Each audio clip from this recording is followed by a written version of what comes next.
to Joy in Our Town. I'm Dolly Velasquez. With me today is Master Sergeant Charlie Phillips, who is the senior chaplain with the Oklahoma City Police Department. Today we're going to be talking about crime, and in particular we're going to learn about police chaplains and their work. Welcome to Joy in Our Town, Master Sergeant Phillips. It's my pleasure to be here. Now let me ask you this, how long has there been chaplaincy programs associated with law enforcement, and in particular in Oklahoma City?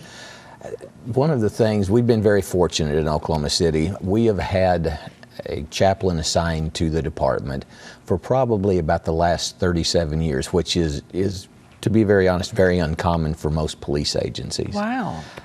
It has just recently been in the last 4.5 years that we have had actually a commissioned police officer that has served in that role. Prior to that, we had two individuals. We've had 4 chaplains during that 37-year time frame.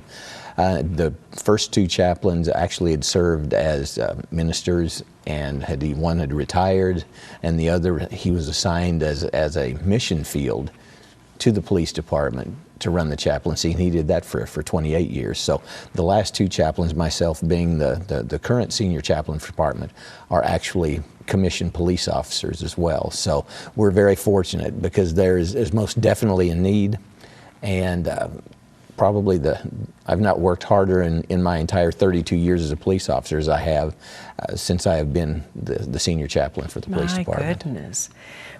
How is the Oklahoma City Police Department's chaplaincy program structured? The way it is structured for the Oklahoma City Police Department is we have a senior chaplain that is actually an employee, commissioned police officer paid by the police department. And I manage a just exceptional group of volunteer chaplains that donate their time to help work with our officers. Now, I have 11 chaplains, volunteer chaplains that work for me.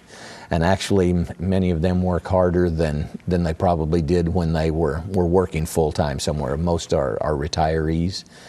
We have one individual that's the associate pastor of a local church that donates a great deal of his time. So I have just an incredibly hard-working group of individuals that respond to me, that we try and take care of the needs of the people that we're charged with. We kind of refer to it and think of it as our flock. And when you look at that, we have an incredible number of people that we have a responsibility to serve. We serve all of our police officers and their families. We're responsible for them, our civilian employees and their families, and then we have our retirees and their families as well. And then in addition to that, we serve the citizens. Sadly, in most of the cases when we deal and work with the citizens, it's when they have been the victim of a crime and are in the need of the services that we can provide for them. So we're structured there. We're on call 24 hours a day, 7 days a week, always available to serve and respond to any needs. Now, the way we approach the chaplaincy, if you ask most people, what does a chaplain do? The vast majority, and I've asked people to find out what they think, they assume, and the only dealings they may have ever had with the chaplain is when you have someone that is sick or dying and in the hospital, and they've dealt with hospital chaplains, and they think, well, those are the people that will come to the hospital and pray for our loved ones, our friends, our family members. In reality, as a police chaplain, that job is so much larger than that, because we take a whole life approach to dealing with our police officers and our employees and the people that we serve. We're there for the births of their children. We're there officiating the funerals when they pass.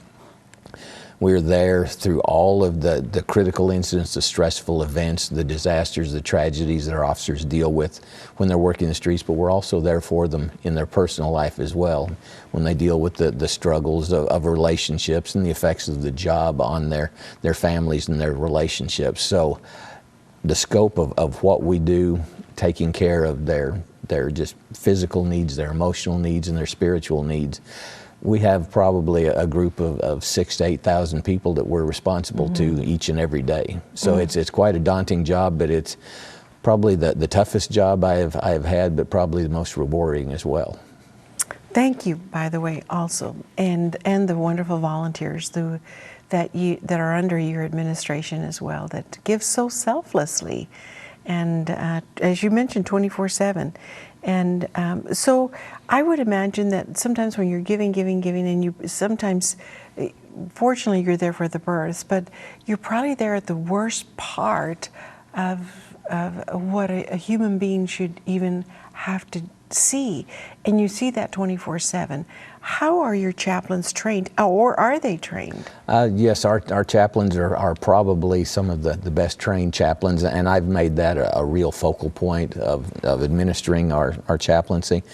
But they're trained in two different areas, and you touched on a very important aspect of training that most people don't think about is we train them to deal with what is referred to as compassion fatigue, because when you are dealing so closely with individuals that were dealing with, as you said, probably in many cases the most devastating situations they've ever had to deal with, yeah. and maybe the most devastating time that they may experience in their entire life.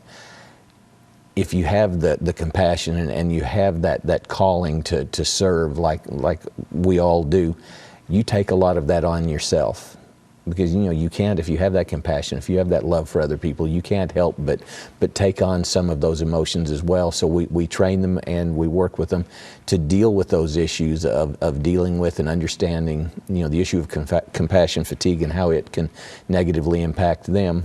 And then training on the other side is training in all aspects of the chaplaincy and ministering to people and dealing with, because our chaplains have to be prepared to be disaster chaplains, grief counselors, marriage counselors, critical incident counselors, traumatic critical incident counselors. So they have to be trained to be prepared to deal with all of those situations, and sometimes those may intertwine. Because oftentimes, and one of the issues that we deal with is the effects of the job as a police officer, not only on the individual officer, but on their families as well.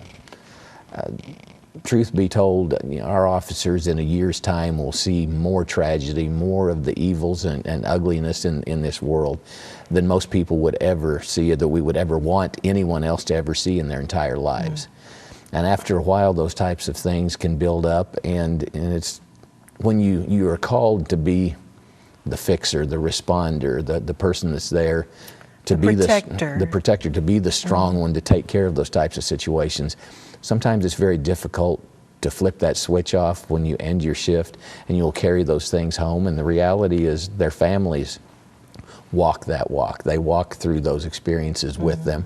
And negative experiences, whether it's a single event or a cumulatively just a series of events over the course of a career, can have a negative impact on families and personal relationships as well. So we have to be prepared to step from one world, the professional police world, into the private world and help them there, because our job ultimately at the end of the day is healthy police officers are going to be better public servants. They're going to be better mothers, fathers, husbands, and wives, and ultimately that is our goal, is to make sure that they stay healthy in all aspects of their life. So why is police chaplaincy so important? Would this be one of the issues, the reasons? Absolutely. It is a very unique profession, and probably the only other profession that most people could compare it to is the military. And they are structured somewhat similarly with the ranking system and all of those types of things. But it is a unique situation where they face a lot of negativity, sadly, today, with some of the media issues and social issues and attitudes towards law enforcement in general. They deal with those things, which is unique. Most people, if you worked in a factory making something on it, you aren't going to deal with those things. So that's very, very hard to deal with. But you deal with the constant dangers, and let alone the sights and sounds and smells and all of the other things. Because the job truly is, it's always been listed as one of the top 10 most dangerous and stressful professions in the world. So because of its uniqueness, it does have its own stressors, its own negative things that we've already talked about, and trying to keep people healthy long term. If people are deployed in the military, they may have a 1 year, 2 year deployment into a combat zone. Well, we're talking about, sadly, a lot of officers that are in the combat zone for 20 or more years. So the job is constant. The demands are always there to try and keep them healthy, physically, emotionally, and spiritually while they're doing the job. And what are some of the misconceptions about chaplains? I think we kind of touched on that before, that they think that you're just the man or the woman that comes in and will make the death notification or pray for family members in the hospital. They don't think about all of the other things that we do, responding to victims of crime, to responding to our officers, both personally and professionally, because most folks do not understand just how deeply the things that officers are involved in and they see and do negatively impact them personally, the things that they carry, the things that can't be unseen, the sounds that can't be unheard, and most people don't think about that. They think of them as the strong responder, when in reality there are some very strong, incredibly dedicated, passionate people about serving others. But at the end of the day, they're still human beings, and they can be impacted just as deeply as anyone else. You're human. Now, what changes or additions have you made to the chaplaincy program in Oklahoma City? We have done a couple of things. One of the things we've done to kind of get the word out and have people understand what we do is we have started the Spirit USA Law Enforcement Chaplains Foundation. And even though this is kind of a new thing for me with social media and all of those types of things, we try and really promote what we do, promote positive stories about our police officers and the positive things that they do that most times people will never see. So we've started trying to tell a positive story, send out messages of encouragement, resources if officers or others need our services, so that they can reach out and get those services. But probably the thing that excites me the most is we have started within the last year a new segment of our chaplaincy, and that's our spouse and family ministry. For me, when I took over the chaplaincy, and several of my chaplains, families are so important, marriages are so important, and in this day and time, families almost seem expendable, marriages seem to be almost expendable. And I just decided that was not something that I was going to tolerate if I could find some way to help impact that positively. So we've got a new group of chaplains, females, all of them are officers' spouses, so they've been there, they've walked that mile in those shoes, and they can step alongside the spouses when their loved one is going through a tough time and help walk them through the process, rather than them being kind of left alone to deal with it and feel isolated. So that has paid such huge dividends, and genuinely we've been able to save marriages and improve the quality of family life for a lot of officers, and for me at the end of the day, that's absolutely incredible. Master Sergeant Phillips, a big applause and a thank you to you.